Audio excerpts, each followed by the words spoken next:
খুব খুব খুব ভালো আছো আর আমিও ভালো আছি। তোমাদের প্রিয় পরিবারে তোমাদের সবাইকে জানাই অনেক অনেক স্বাগত আর অনেক অনেক ভালোবাসা। তো এখন বাজে 6:30, সন্ধ্যে 6:30, আর বলি গুড ইভিনিং।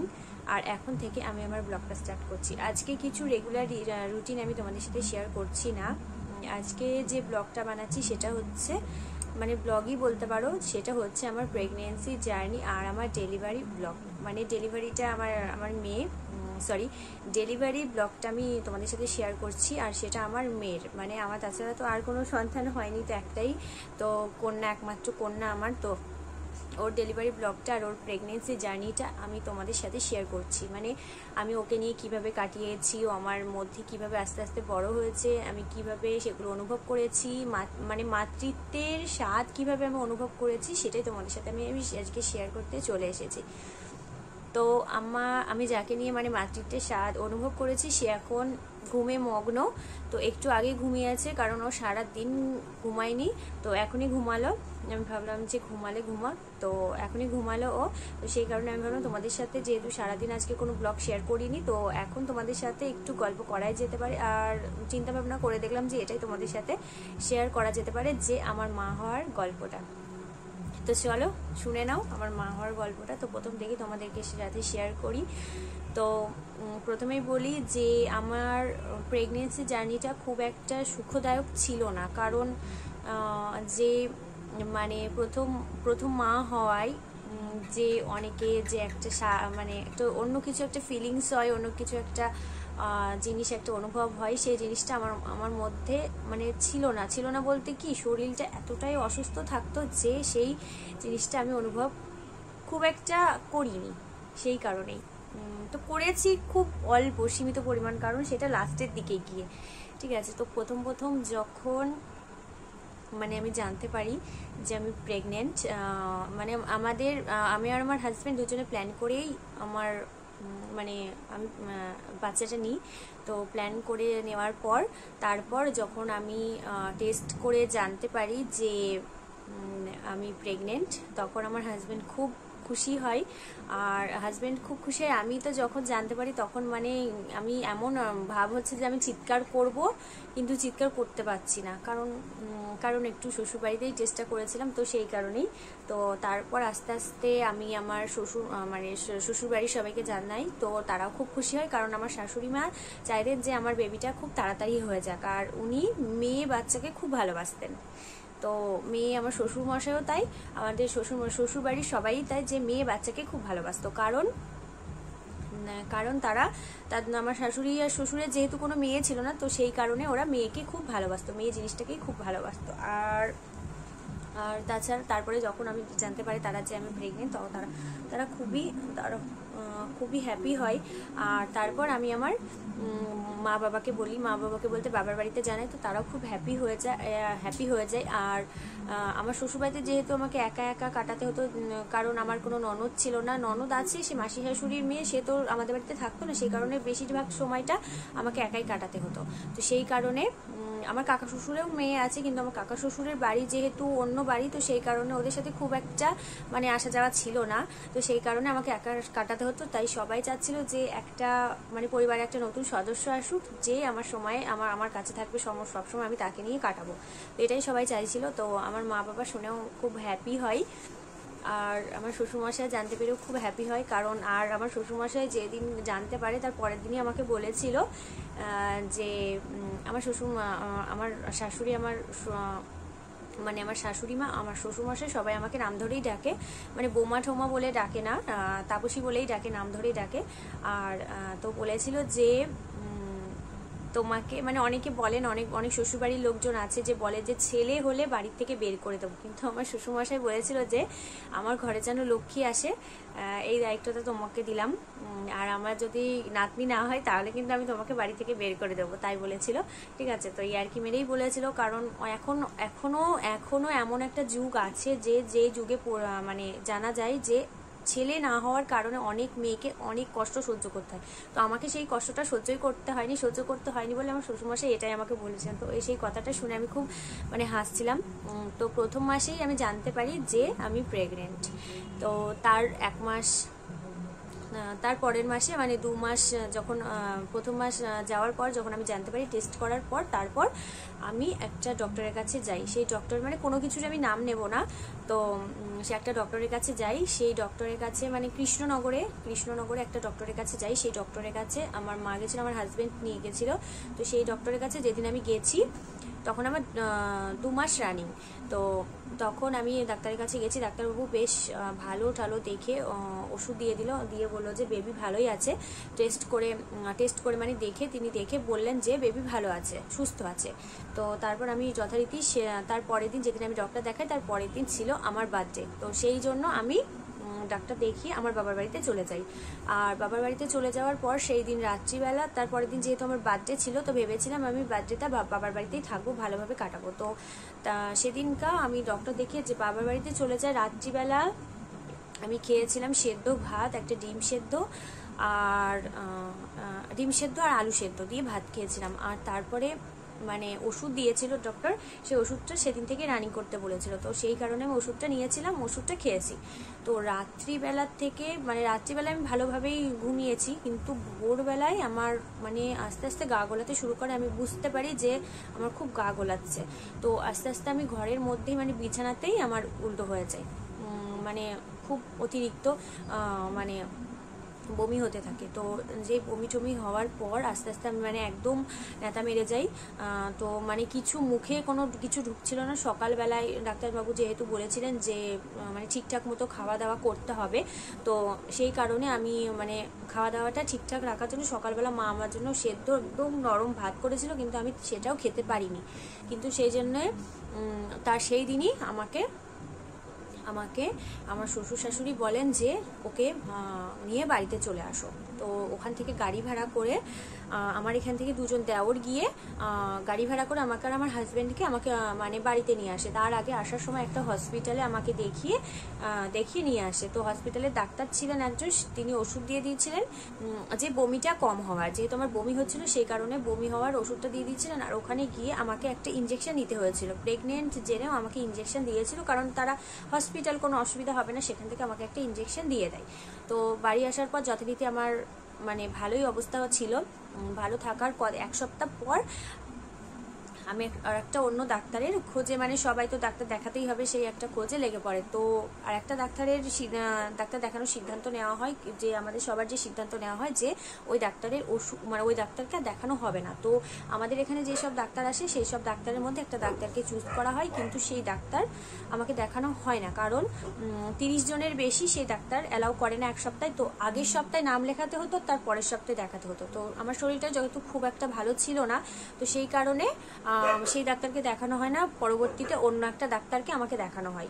তো সেই ডাক্তারকে দেখানোর পর সেই ডাক্তারবাবুর কাছে যখন আমি ওষুধগুলো নিয়ে যাই, তখন সেই ডাক্তারবাবু আমাকে বলেন যে মানে যে ওষুধগুলো উনি দিয়েছিলেন আগের ডাক্তার, সেই ডাক্তারবাবু সেই ওষুধগুলো দেখে বলেন যে এই যে দুটো ওষুধ আমাকে একই সাথে ডাক্তারবাবু খেতে বলেছিলেন, সেই দুটো ওষুধ একসাথে কখনোই খাওয়া যায় না, হয়তো একটা সকালে কিংবা একটা রাত্রিবেলা এরকম করে খেতে হয়, কারণ ওই দুটো ওষুধের খুবই নাকি শক্তিশালী ওষুধ। তো সেই কারণেই আমি জানি না কি ওষুধের নামটা, আমি ভুলেও গেছি। আর সেই ওষুধ দুটো আমাকে পুরোপুরি একদম বাতিল করে দিতে হয়। আর তারপর ওই ডাক্তারবাবু কোনো ওষুধ দেন না, একটা ফাইল দেন আর সে প্যান40 বলে একটা গ্যাসের ওষুধ দিয়ে আমাকে রাখেন। তো তারপর এইভাবে 2 মাস আস্তে আস্তে ওনার ওষুধ খেয়ে আমি যথারীতি ভালোভাবে চলতে থাকে। তো 3 মাস যখন রানিং, 3 মাসে পড়লো, তারপর আমি মানে 1 মাস পর পর ডাক্তারবাবুর কাছে চেক আপ করাতে যেতে হতো। তো 3 মাস যখন রানিং, তখন আমি ডাক্তারবাবুর কাছে যাই। আর ডাক্তারবাবু দেখে ঠেকে বলেন যে বেবি একদম সুস্থ আছে, ভালো আছে। তো তারপর আমাকে যে ওষুধ ছিল সেই ওষুধই কন্টিনিউ করতে বলে, আর তার সাথে একটা ক্যাপসুল ধরনের একটা ওষুধ আমাকে তার সাথে অ্যাড করে। কিন্তু ওই ওষুধটা নিয়ে যখন আমি বাড়িতে আসি, বাড়িতে আসার পর ওই ওষুধটা খাওয়ার 2 দিন পর থেকে আমার অতিরিক্ত বমি শুরু হয়। মানে এত বমি শুরু হয় যে সবার সাথে খেতে বসেছি, আমাদের সবাই একসাথেই খাওয়া দাওয়া করতো। তো সবার সাথে খেতে বসেছি, আমার সঙ্গে সঙ্গে মানে থালার ওপরে মানে বমি করতে করতে আমি থালা নিয়ে উঠে চলে গেছি, এইরকম অবস্থা। আমি সবাই, আর তাছাড়া আরও একটা প্রবলেম হতো কি জানো তো, আমি মানে কারোর হাতে রান্না খেতে পারতাম না। আমার বেবি যখন মানে আমি প্রেগনেন্ট ছিলাম তখন আমি কারোর হাতের রান্না আমি খেতে পারতাম না, এমনকি আমার শাশুড়ি মায়ের হাতের রান্নাও আমি খেতে পারতাম না। আর আমার শ্বশুরবাড়িতে এখনও পর্যন্ত গ্যাসে খুব খুব খুব কম রান্না হয়, এখনও পর্যন্ত উনুনে রান্না করার রীতিটা এখনও চলছে। তো যাই হোক, আমার শ্বশুর শাশুড়ি বলেন যে গ্যাসে রান্না করলে নাকি সেটা স্বাদ হয় না, ওনারা খেতে পারেন না, তো সেই কারণে উনুনে রান্না চলছিল। তো আমি তখন ওই প্রেগনেন্ট অবস্থাতেই উনুনে রান্না করতাম, কারণ আমি নিজের হাতের রান্না ছাড়া কারোর হাতের রান্না আমার মুখ দিয়ে ঢুকতো না। আরও মানে ঢুকতো না বলতে কি, আমি খেতেই পারতাম না, আমার দেখেই মানে কেমন গা গোলাতে শুরু করতো। তো সেই কারণেই আমি নিজেই রান্না করে নিতাম, আর মানে নিজেই সবার জন্য রান্না করতাম, নিজেই খেতাম। এমনও দিন গেছে আমি রান্না করেছি কিন্তু আমি কোনো কিছু খাবার খাইনি, কারণ খেতে পারতাম না, ওইরকম হয়েছে তো গা গোলাতো। তারপরে সে রান্না করতে করতে মানে রান্না করে সবাইকে দিয়ে ঠিয়ে সবাই মিলে খেতাম, তো খেতে পারতাম না, উঠে চলে যেতাম। আর তখন না বেশি খেতে পারতাম কি, সকালবেলা আলু সেদ্ধ দিয়ে দিতাম ভাতের মধ্যে, আলু সেদ্ধ লঙ্কা দিয়ে ভালো করে ছেনে আলু মাখাটা দিয়ে ভাতটা খেতাম, এইভাবেই মানে ভাতটা খেতাম। আর পান্তা ভাত যদি থাকতো, পান্তা ভাত খুব ভালো লাগতো, পান্তা ভাতটা খেতাম লঙ্কা পেঁয়াজ দিয়ে, ছোট ছোট পেঁয়াজ দিয়ে পান্তা ভাতটা খেতাম। এই দুটো জিনিস আমি খেতে পারতাম, তাছাড়া আর কিছু জিনিস আমি খেতে পারতাম না। আর তাছাড়া ওই ছানাটা খেতাম, আর রসমালাই বলে হাজব্যান্ড নিয়ে আসতো, রসমালাইটা খেতাম, তাছাড়া আর কিছুই আমি খেতে পারতাম না।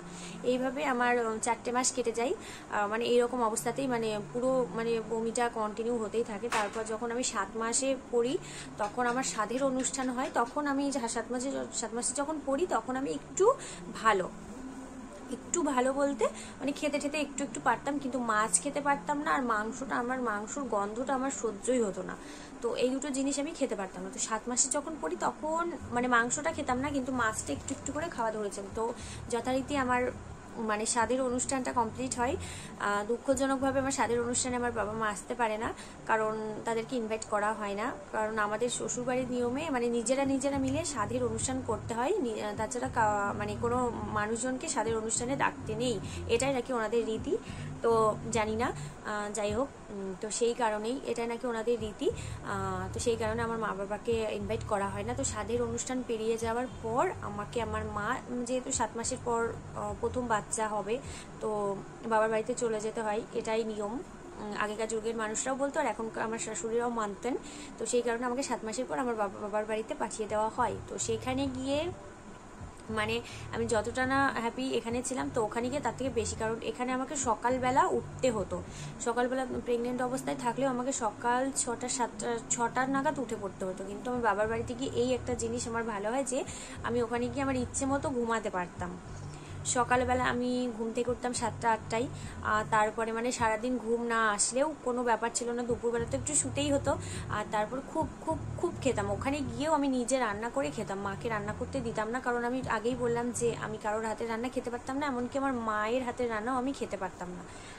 তারপর 7 মাসে মানে আমার 6 মাস থেকেই বেবি নড়াচড়া করা শুরু করে দিয়েছিল। তো আমি যখন চেয়ারে বসতাম, পেটের ওপর দিয়ে দেখা যেত ছোট্ট ছোট্ট পা দিয়ে মানে লাফাচ্ছে, পা দিয়ে গুঁতো মারছে, এগুলো আমি মানে অনুভব করতে পারতাম। অনুভব কি মানে, আমি যদি চেয়ারে বসতাম পুরো বোঝা যেত যে ও পা দিয়ে এটা করছে ওটা করছে, হাত দিয়ে গুঁতো মারছে, পা দিয়ে লাথি মারছে, সবকিছু দেখাই যেত, পুরো চোখ দিয়ে দেখা যেত, মানে অনুভব করতে লাগতো না, যে কেউ দাঁড়িয়ে থাকলেই দেখতে পারতো।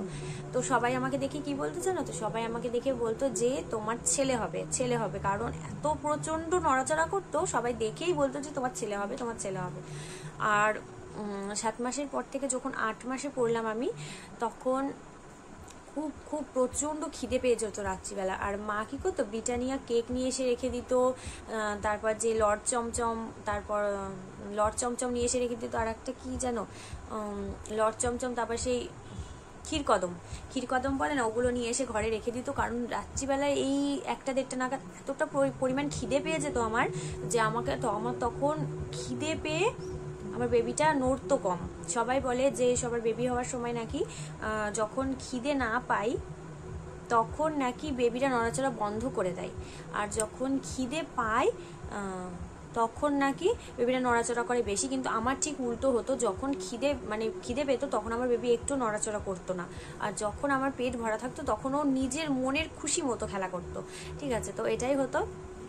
আর তারপর যখন 8 মাসে পড়লো, তারপর যখন 8 মাসে পড়লো তখন তখন তখন হলো আমার রাত্রিবেলা 1-1:30 নাগাদ যখন আমি খেতে উঠতাম না, খেয়ে জল ঠল খেয়ে তারপর শুতাম। আর রাত্রিবেলা এত এত প্রচণ্ড প্রচণ্ড পায়ে ব্যথা হতো, মানে পায়ে যন্ত্রণা হতো যে কি বলবো। তখন একদিন মানে আমার খুব সেই 8 মাসে যখন একদিন আমার রাত্রিবেলা খুব খুব খুব পেটে যন্ত্রণা শুরু হয়। 8 মাস, তখন 8 মাসে কেবল পড়েছি, তখন খুব খুব খুব পেটে যন্ত্রণা শুরু হয়। তখন আমাকে তার পরের দিন সকালবেলা ডাক্তারবাবুর কাছে নিয়ে যাওয়া হয়, মানে 8 মাসে পড়েছে এইরকম অবস্থায় ডাক্তারবাবুর কাছে নিয়ে যাওয়া হয়। তখন ডাক্তারবাবু আমাকে একটা ইঞ্জেকশন লিখে দেন। তো একটা ইঞ্জেকশন মানে ডাক্তারবাবু লিখে দিয়ে তখন ওখানে আমাকে একটা ওষুধ খাইয়ে বসিয়ে রাখা হয় 1-1.5 ঘন্টা মতো। তখন বলে যে এই পেটে ব্যথাটা সেরে গেলে আর কোনো কিছু লাগবে না, কিন্তু আমার পেটে ব্যথাটা সারে না। কিন্তু তারপর আমাকে একটা ইঞ্জেকশন লিখে দেওয়া হয়, আমার অন্য একটা ডাক্তারের কাছ থেকে নিয়ে নিতে বলা হয়। তো সেই অন্য একটা ডাক্তারের কাছ থেকে আমি ইঞ্জেকশনটা নিয়ে নেওয়ার ফলে সেই জায়গাটা আমার ফুলে যায়, এখন দাগড়া হয়ে যায়। ঠিক আছে, তো তবুও আমার পেটে ব্যথা কমে না। তারপর দিন যথারীতি আমাকে আবার ডাক্তারবাবুর কাছে যেতে হয়। ডাক্তারবাবুর কাছে যাওয়ার পর সেখানে আবার ডাক্তারবাবু আমাকে একটা ওষুধ খেয়ে, মানে 2 দিন রানিং ছিল পেটে ব্যথা, তো সেখানে আবার ডাক্তারবাবু আমাকে একটা ওষুধ খেয়ে বসে থাকতে বলেন।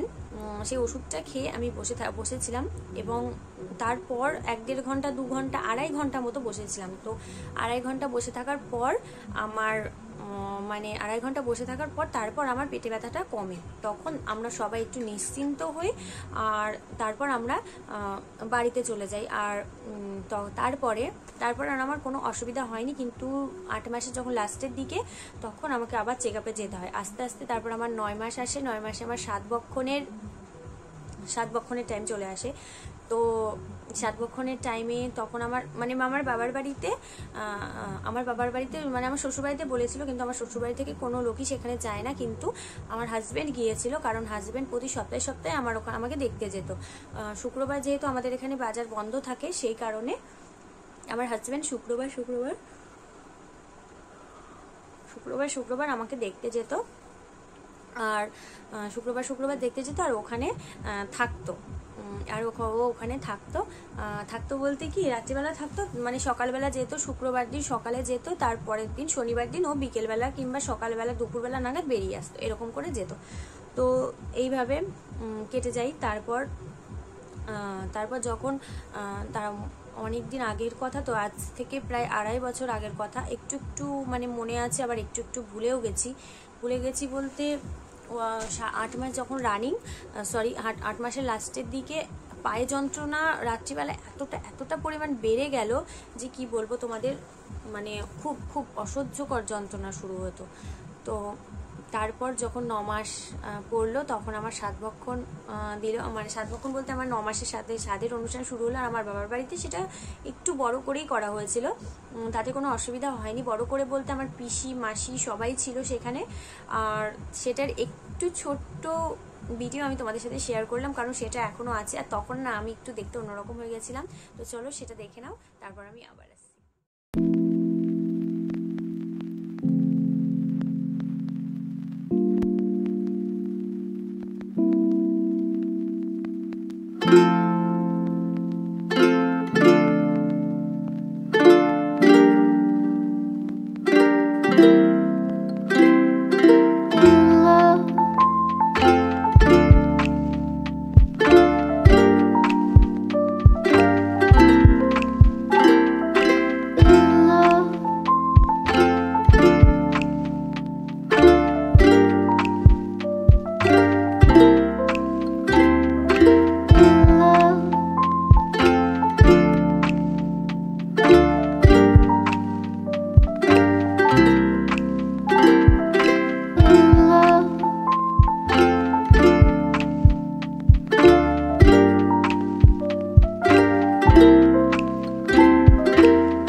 তো আমি আবার চলে এসেছি। তো তোমরা দেখতেই পেলে এইভাবে আমার শাদির অনুষ্ঠানটা ওখানে কমপ্লিট করা হয়েছিল, কারণ আমার বাবা চেয়েছিল যে একটু বড় করে আমার শাদির অনুষ্ঠানটা করতে, যেহেতু মানে আমাদের আত্মীয় স্বজন অনেক আছে, তো সেই কারণে আমরা সেই কজন মিলেই,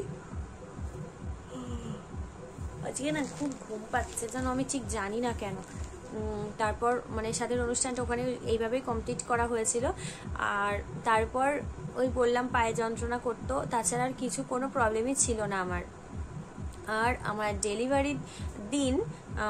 ডেলিভারির দিন বলতে সেটা আমি তোমাদেরকে মানে তারপর ডেলিভারির আগে পর্যন্ত তোমাদেরকে আজকে আমি শেয়ার করব। তারপর আমার ডেলিভারির দিন মানে এত ঘটনা ঘটেছিল আমার সাথে, সেটা যেন অন্য কোনো মেয়ের সাথে আর না ঘটে, সেটা আমি তোমাদেরকে পরের ভিডিওতে বলবো, কারণ এটা এমনিতেই অনেকটা বড় হয়ে গেছে। এরপর যদি আমি আরও মানে ডেলিভারির দিনের কথা বলতে যাই, ভিডিওটা 1 ঘন্টার কমবে, মানে 1 ঘন্টার কম হবে না। তো সেই কারণে এটাতে পার্ট 2 করতে হবে।